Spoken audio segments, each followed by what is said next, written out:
Welcome students. So in today's class we shall be starting with the topic of folic acid. So we all know that we are covering up the vitamin B complex. So it is another sub-vitamer of vitamin B complex. So now let us see what is folic acid. Folic acid, also known as folicin. So students, it is also known by the name of folicin, is abundantly found in green leafy vegetables. So it is abundantly found in green leafy vegetables.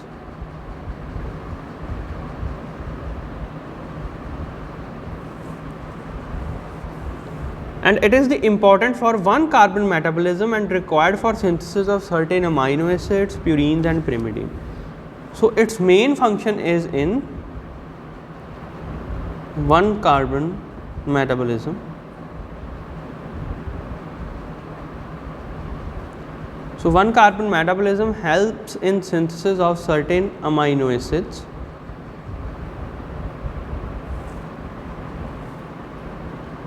purines for the DNA and pyrimidines. So in the pyrimidines particularly it is used for synthesis of thymine. So students, those who want to learn more about 1-carbon metabolism, I had given the link of the video in the description, so you can watch it from there. What is 1-carbon metabolism and what is the significance of folic acid in it. So now let us begin with the chemistry of folic acid.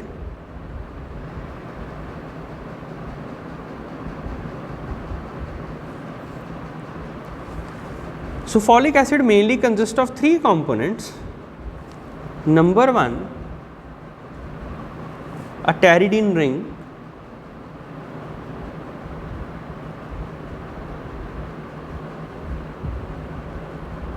Number 2, PABA, also known as para-aminobenzoic acid.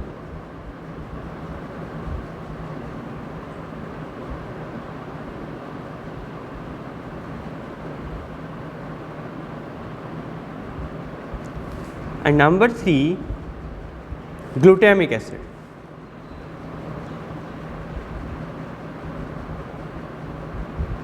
So it is consisting these 3 moieties in it. Now let us draw the structure first. First of all, let us draw the pteridine ring structure. So it is a nitrogen containing heterocyclic double ring structure. So now let us draw it.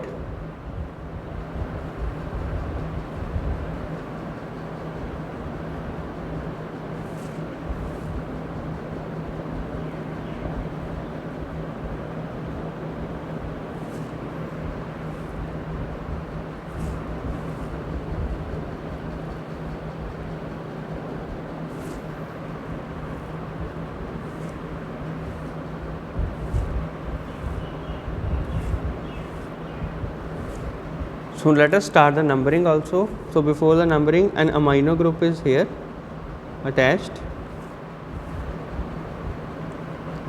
then a OH group is attached at this position and a CH2 group is attached at this position. Why CH2? Because it's a methyl group and it's being attached with the para-aminobenzoic acid from here, but this is the pteridine ring structure. So students, remember that this is the pteridine ring structure. Now let us number it: 1, 2, 3, 4, 5, 6, 7, 8 and 9. So a total of 9 carbons are here.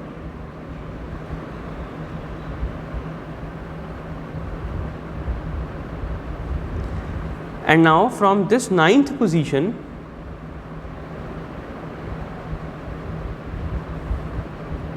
the attachment is with para-aminobenzoic acid.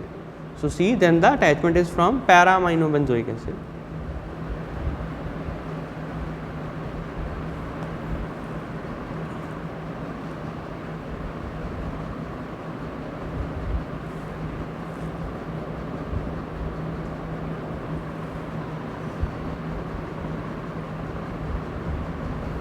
So student, this is the para-aminobenzoic acid and this is the 10th position. So why I am marking these positions? Because these are of quite higher reactivity and tetrahydrofolate generally forms the bond through these. Now we will discuss it later on. Now after the para-aminobenzoic acid there is an attachment of glutamic acid moiety. So an amide linkage will be formed here, see CONH. This is an amide linkage formed with glutamic acid.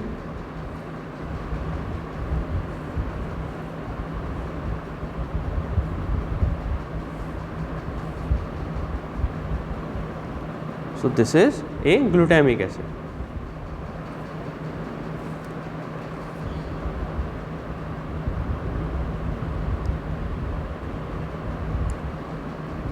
So students, this is glutamic acid. This is para-aminobenzoic acid or PABA, and this one is the pteridine.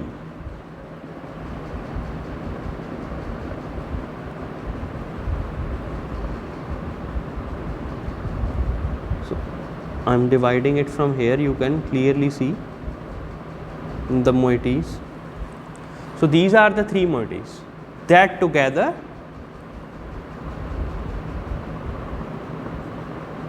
tend to form folic acid. So this is the complete structure of folic acid, you can see here. This is the complete structure of folic acid. The active form of folic acid is known as tetrahydrofolate. Now the active form of folic acid is known as THF.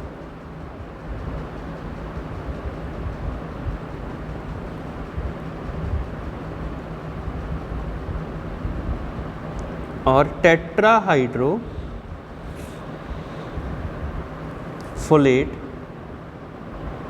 So 4 hydrogens will be added. Now these hydrogens will be added at the 5th, 6th, 7th and 8th position. So they will be added at, you can see,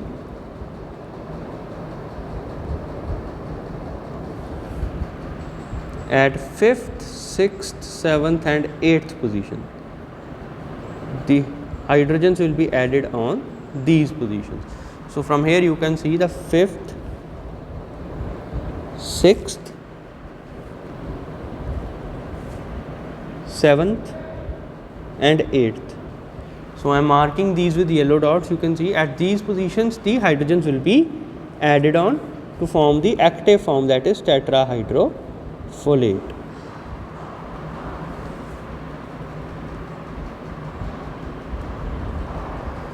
So now let us begin with the biochemical functions.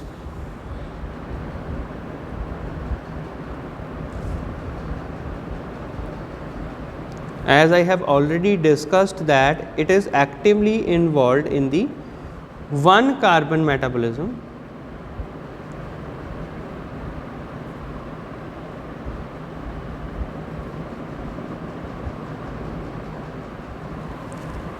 So you can clearly understand that how the 1-carbon metabolism occurs. I have made a separate video on this and you can check the link in the description box.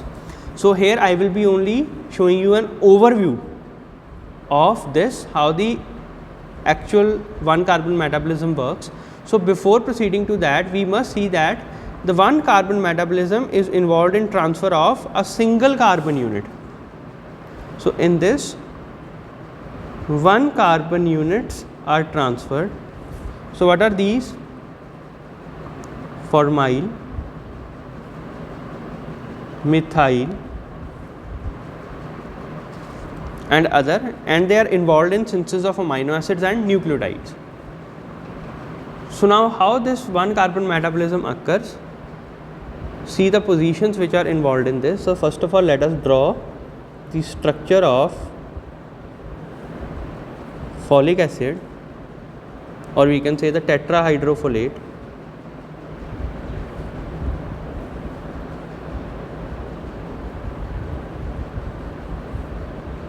So this is the pteridine ring.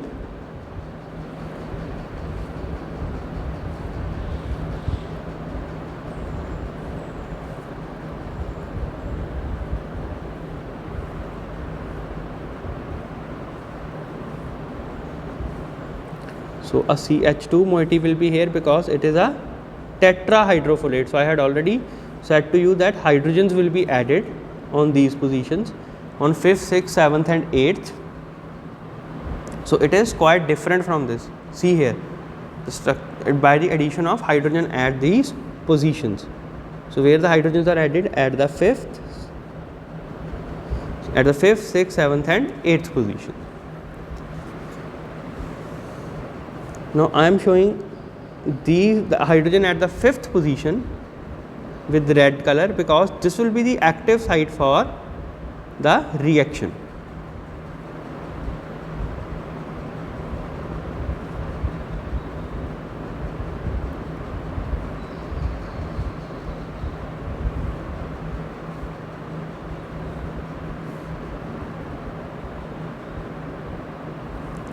Then again the hydrogen at the 10th position of the nitrogen will be actively involved in this, and this is the structure of tetrahydrofolate. So at the end the glutamic acid moiety will be attached. So just see how this reaction proceeds. The reaction occurs at the 5th and 10th position or on both.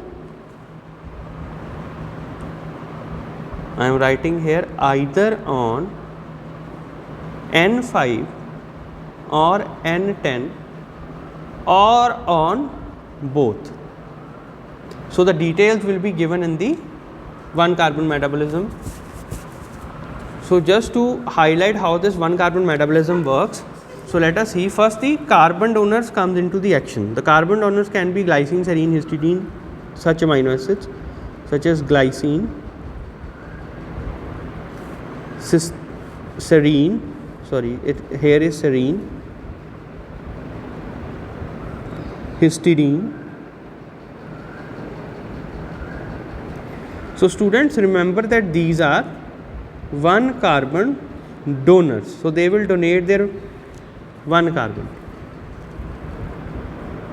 So from here the 1 carbon moieties will be formed, such as methyl, formyl. You know what are methyl and formyl moieties. So they are transferred to the 1 carbon THF here, and this 1 carbon THF transfers them into synthesis of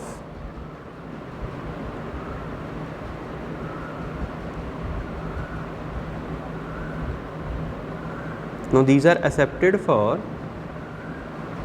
synthesis of the following biomolecules. So before proceeding to that, the THF is again liberated and it comes into action again into the 1 carbon metabolism. Now the active synthesis is of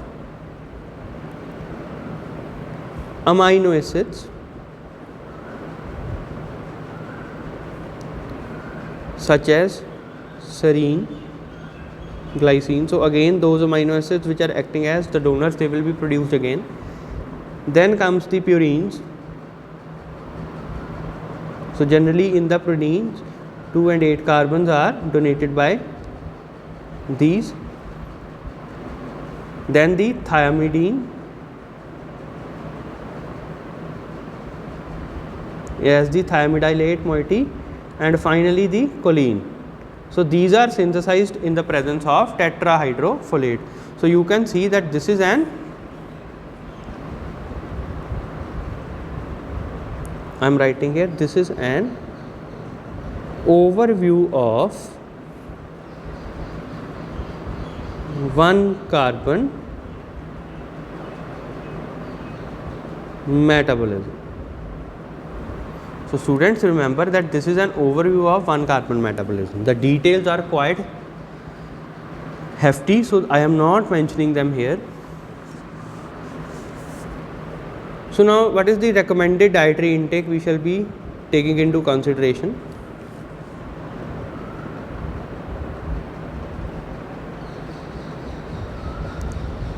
Now the dietary intake associated with this is very less, near about 200 micrograms per day. In women it may be higher during pregnancy and lactation due to the developing baby or fetus. Now the dietary sources, as I have already said, that it is the green leafy vegetables,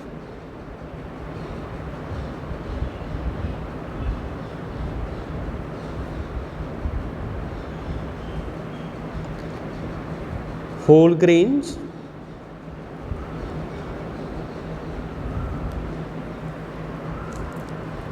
cereals,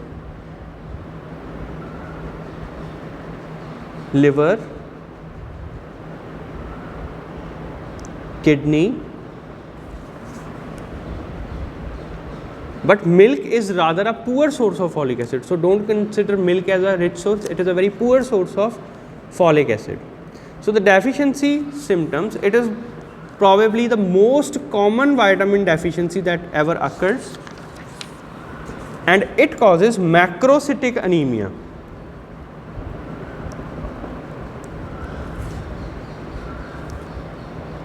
The deficiency causes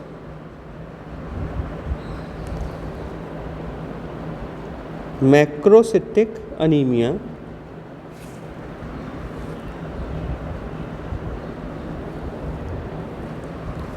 Now, why this macrocytic anemia? Due to block in DNA synthesis and maturation of erythrocytes in the bone marrow.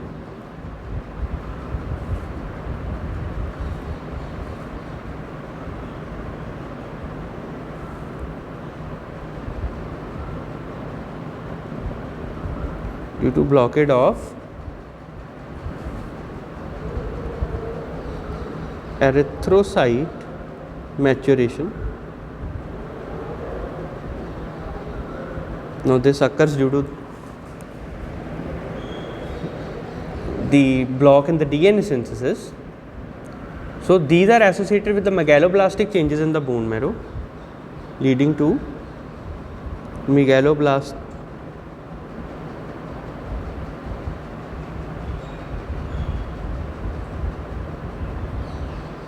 changes in bone marrow.